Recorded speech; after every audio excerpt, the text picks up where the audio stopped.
Coming to the second part of the video, 15 and 16. 15, transfer to class, some of whom come under 13 and 14. So if on transfer of property and interest there is created for the benefit of a class of person, कुछ class of person है जिनके लिए interest create किया गया है, कुछ उनमें से जिंदा हैं, कुछ जिंदा नहीं हैं, जिंदा इन द सेंस कुछ एग्जिस्टेंस में है, कुछ एग्जिस्टेंस में नहीं है. Now with regard to some of whom such interest fail by reason of any rule contained in 13 and 14. तो अगर हम 13-14 इलस्ट्रेशन देख के एक बार मैं वहाँ से आपको बताता हूँ कि सपोज करो इनके लाइफ इंटरेस्ट के लिए भी है प्रॉपर्टी और फिर इनके लाइफ इंटरेस्ट के लिए भी है. तो अगर ये एग्जिस्टेंस में नहीं है तो इसका ये मतलब नहीं है कि जो बाकी के लोग हैं उन सब के लिए इनवैलिड हो गया. सपोज करो इनके बाद यहाँ पर ई है जो कि अलाइव है at the date of transfer, ठीक है, वो अलाइव है, लेकिन ये अलाइव नहीं है. तो इसका मतलब नहीं है कि प्रॉपर्टी इनके और इनके लिए ट्रांसफ़र ख़त्म हो गया है. नो, ये ट्रांसफ़र वैलिड रहेगा यहाँ पर, ये कहना चाहता है ये सेक्शन. बाकी जो ये केस है इसके केस के फैक्ट से और क्लियर होगा. इसमें क्या हुआ, जो राजा विश्वेश्वर थे उन्होंने एक विल बनाई, ठीक है, और उस विल में जो प्रॉपर्टी थी अपने दो बेटों को डिवाइड कर दी. एक थे राजा बजरंग, ठीक है, जो यहाँ पर प्लेंटिफ बने हुए हैं, और जो छोटा बेटा था वो था ध्वज सिंह, ठीक है, जो स्वर्गलोक को प्राप्त हुए, और जो उनकी विडो थी ठकुराइन बख्तियार कौर, ये थी डिफेंडेंट.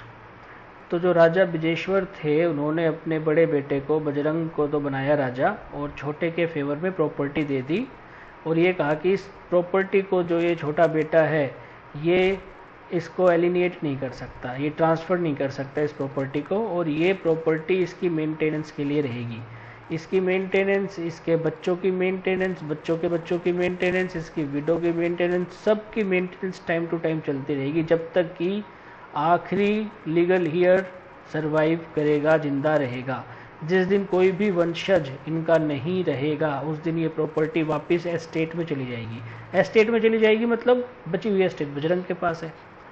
तो अब हुआ क्या, जब ये जो छोटे बेटे थे ये जब स्वर्गवासी हो गए तो फिर इन्होंने सोचा कि अब तो कोई इशू है नहीं और हो सकता है कोई लीगल एयर अब तो होगा भी नहीं, तो प्रॉपर्टी मैं ले लेता हूँ. हालांकि ऐसा केस में कुछ भी नहीं है, पर फैक्ट से ऐसा लगता है, या जो भी केस के इशू है वो यहाँ पर है, ये मैंने एक अलग से आपको बता दिया बात.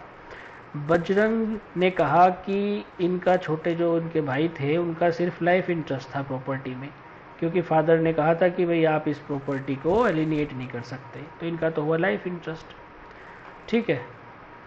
और जब ये छोटे भ्राता इनके गुजर गए तो प्रॉपर्टी फिर वापस प्लेंटिफ के पास आनी चाहिए, क्योंकि वो राजा साहब के, राजा विजेश्वर साहब के लीगल हीयर है.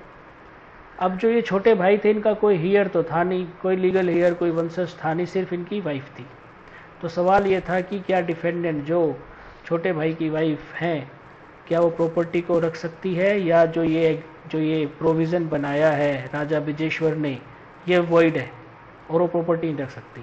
अब राजा विजेश्वर ने अपनी विल में लिखा था कि हो सकता है भाई छोटा बेटा जिंदा रहे या ना रहे, जब विजेश्वर की डेथ होगी तो भले उससे पहले मरे या उसके बाद में मरे, लेकिन उसके सन, ठीक है, चाहे मेल हो या कोई भी हो या उनकी विडो है, वो इस प्रॉपर्टी की पोजीशन में रहेगी. ये प्रॉपर्टी क्या गांव थे पूरे, वो गांव इनके नाम कर दिए कि भाई यहाँ से अपनी मेंटेनेंस तुम चलाते रहो. तो कोर्ट ने कहा कि देखो जब गिफ्ट बनाया गया है एक क्लास और सीरीज ऑफ पर्सन, तो ये क्लास और सीरीज ऑफ पर्सन कौन हो गए, ध्वज के डिपेंडेंट हो गए, वंशज हो गए, ठीक है. तो कोर्ट कह रहा है some of whom are in existence and some are non existence. तो वाइफ तो एग्जिस्टेंस में है, पर बेटा जो कि अनबोर्न है वो भी एग्जिस्टेंस में नहीं है. तो it does not fail completely. अगर अनबोर्न इस टाइम एग्जिस्टेंस में नहीं है लेकिन वाइफ एग्जिस्टेंस में है, तो इसका ये मतलब नहीं है कि ये प्रॉपर्टी, ये पूरा ट्रांसफ़र है जो वॉइड हो गया. अगर ये नहीं है अभी एग्जिस्टेंस में, लेकिन ये एग्जिस्टेंस में है, तो इनको प्रॉपर्टी मिलेगी, इनको प्रॉपर्टी मिलेगी।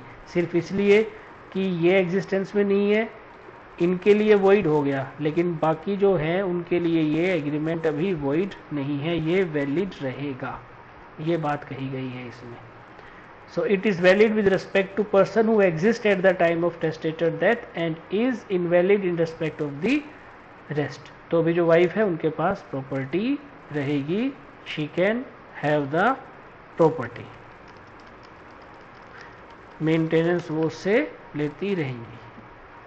अब देखो लाइफ इंटरेस्ट फिर अनबोर्न है, ठीक है, फिर UB2 है, UB3 till last surviving year, जब तक कि लास्ट इनके वंशज रहेंगे, जब तक वो इस प्रॉपर्टी से अपनी मेंटेनेंस लेते रहेंगे। अब मान लो इसमें एक नहीं है या वो उनकी डेथ हो गई तो दूसरे के पास चली जाएगी, ऐसा नहीं है कि सबके लिए खत्म हो गया ये इंटरेस्ट। तो ये कह रहे हैं ना with regard to some of whom such interest fails, तो अगर अनबोर्न 2 आ गया तो 13 के हिसाब से वो तो इंटरेस्ट फेल हो गया, ठीक है, या वो अनबोर्न 2 के पास भी जा रही है, 14 रूल अगेंस्ट परपेचुटी के हिसाब से फेल हो गया, ठीक है।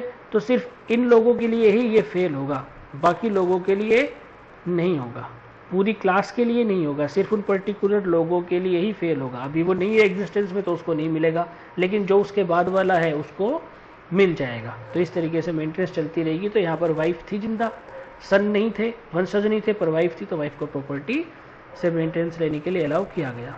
अब ये बात कर रहे हैं transfer to take effect on failure of prior interest. तो आपको पहले ही बताया था, जैसे ये लाइफ इंटरेस्ट करा है बी में और बी के बाद यूबी में, तो ये बी हो गए आपके प्रायर इंटरेस्ट, ठीक है। जो ऊपर वाली इलस्ट्रेशन में आपके बी सी डी है, ये सब प्रायर इंटरेस्ट है। तो यहाँ पर कहा गया है कि where by reason of any rule contain in 13 and 14 same language interest created for benefit of a person or class of person fail in regard to such person or the whole of such class, ठीक है, या तो वो fail हो जाता है किसकी regard में, टू सच पर्सन, उस पर्टिकुलर व्यक्ति या उस पूरी क्लास के लिए। तो कह रहा है कि कोई भी इंटरेस्ट जो उस ट्रांजैक्शन में रखा गया है या जो इंटेंशन है कि ये होगा, ये ट्रांजैक्शन होगी, ये ट्रांसफ़र होगा, तो जैसे ही ये प्रायर इंटरेस्ट फेल होगा वो पूरी डील फेल हो जाएगी। जैसे ही प्रायर इंटरेस्ट फेल होगा पूरी डील फेल हो जाएगी। अब देखो इसके लिए ग्रीश दत्त वर्सेस दाता दिन का एक केस है। हुआ क्या इस केस में, ए थे, उन्होंने गिफ्ट जो उनकी प्रॉपर्टी थी उस प्रॉपर्टी का गिफ्ट बनाया बी के लिए फॉर लाइफ, कि जब तक बी जिंदा है इनके पास रहेगी, और बी के बाद वो बी के सन के पास जाएगी, B son for his life. तो यानी 20 सन आज के टाइम पे अभी एग्जिस्टेंस में नहीं है, और उन्होंने कहा कि अगर बी का कोई बेटा नहीं हुआ तो बी की बेटियों के पास जाएगी और उनके पास भी सिर्फ लाइफ इंटरेस्ट ही रहेगा, ठीक है।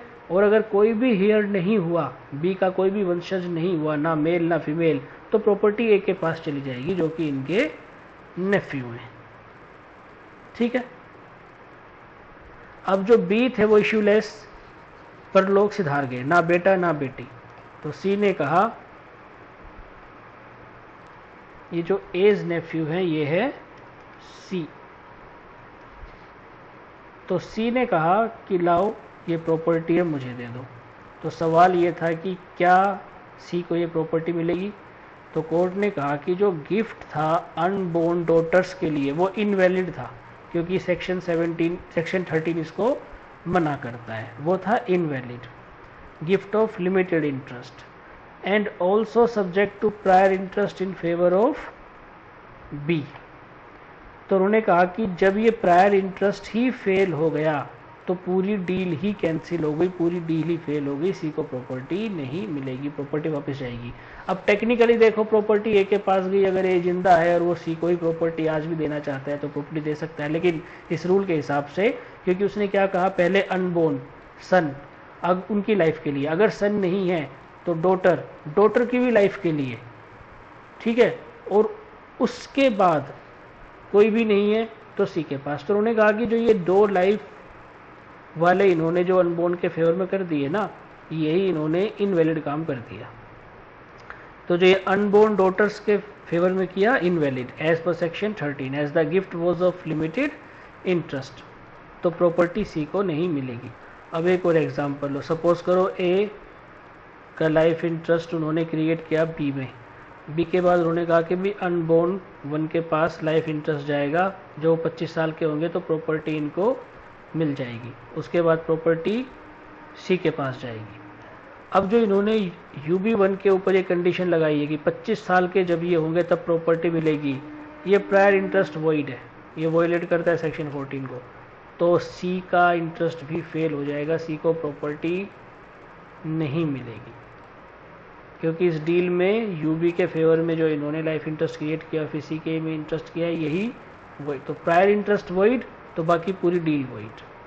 यहाँ पर कोई प्रायर इंटरेस्ट नहीं था, यहाँ पर सबकी मेंटेनेंस के लिए थी प्रॉपर्टी, किसी को गिफ्ट नहीं की थी। मेंटेनेंस के बाद वो वापस जो एस्टेट थी, जो बड़े सन के पास प्रॉपर्टी बची हुई थी उसमें मिल जानी थी, लेकिन ऐसी कोई कंडीशन यहाँ नहीं थी। यहाँ पर गिफ्ट बनाया था, गिफ्ट दिया गया था, और अगर इनका कोई हेयर मेल फीमेल नहीं होता तो ये प्रॉपर्टी उनके नेफ्यू के पास चली जाती, तो इन्होंने प्रायर इंटरेस्ट ही गलत क्रिएट कर दिया।